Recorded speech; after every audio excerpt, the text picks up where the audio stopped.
উত্তর দিনাজপুরে নাবালিকা ধর্ষণের ঘটনায় বৃহত্তর আন্দোলনের ডাক আদিবাসী সমাজে। আদিবাসী নাবালিকাকে ধর্ষণের ঘটনায় ক্রমশই জোরালো হচ্ছে আন্দোলন। পঞ্চম শ্রেণীর এক নাবালিকাকে বুধবার রাতে ধর্ষণ করে খুনের চেষ্টা করে এক দুষ্কৃতী।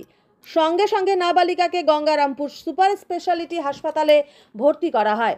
নাবালিকাকে ধর্ষণ করে খুনের চেষ্টার প্রতিবাদে 2রা সেপ্টেম্বর 12 ঘন্টা দক্ষিণ দিনাজপুর বন্ধের ডাক দিয়েছে আদিবাসী সমাজ। এই ঘটনায় 3রা সেপ্টেম্বর প্রতিটি থানায় বিক্ষোভ কর্মসূচির কথা ঘোষণা করে সিপিএম নেতৃত্ব। ভয়াবহ এই ঘটনায় ইতিমধ্যে মূল অভিযুক্ত প্রিয়নাথ রাজবংশীকে গ্রেপ্তার করেছে পুলিশ। শুক্রবার নির্যাতিতাকে দেখতে যান রাজ্যের বন দপ্তরের মন্ত্রী বীরবাহা হাঁসদা। শুক্রবার এই ঘটনায় আন্দোলনের পথে নেমেছিল আদিবাসী সমাজ। অভিযুক্ত ব্যক্তির বাড়ি ভাঙচুর করে উত্তেজিত জনতা। Bureau report, APD news.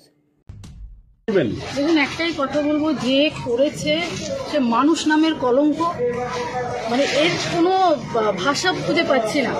আমি দেখে সত্যি খারাপ লাগছে এবং একটাই কথা বলবো, সবার কাছে অনুরোধ করবো যে এই যারা এই ধরনের কাজ করে তাদের না তো কোনো ধর্ম হয়, না মানে রং হয়, না কিছু হয়। এরা মানুষ নামের কলঙ্ক। আমরা সবাই মিলে চাই যে দোষী সে কঠোর শাস্তি পায়। কালকে সুকান্ত মজুমদার টুইট করেছেন এই ঘটনা নিয়ে, বলছেন এর সঙ্গে তৃণমূলের যোগ রয়েছে, কি বলবেন? দেখুন, তারা সব জায়গায় রাজনীতি খুঁজে বেড়াবেন, কারণ তারা চাই দোষীরা সাজা না পাক। এবং রাজনীতি করতে গিয়ে সব জায়গায় আমরা দেখছি ডামাডোল হয়ে যাচ্ছে, দোষীরা সাজা পাচ্ছে না।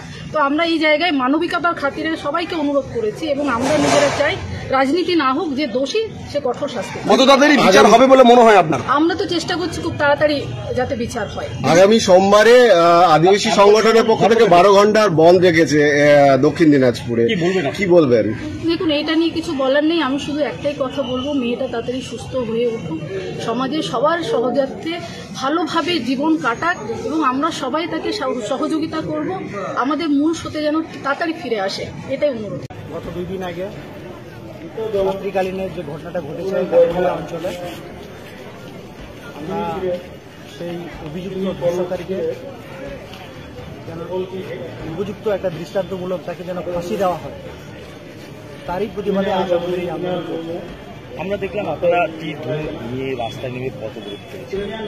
দৌলতপুরে রয়েছে, বংশীতে পথবরোধ রয়েছে। কতক্ষণ চলবে পথবরোধ বা প্রশাসনের তরফ থেকে কোনো আশ্বাস পেয়েছেন?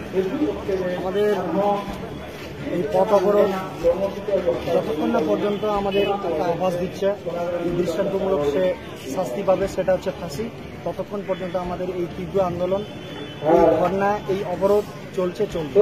প্রশাসনের তরফ থেকে কোনো আশ্বাস পেয়েছেন? এখনো সেই রকম কোনো আশ্বাস পাইনি। ঠিক আছে।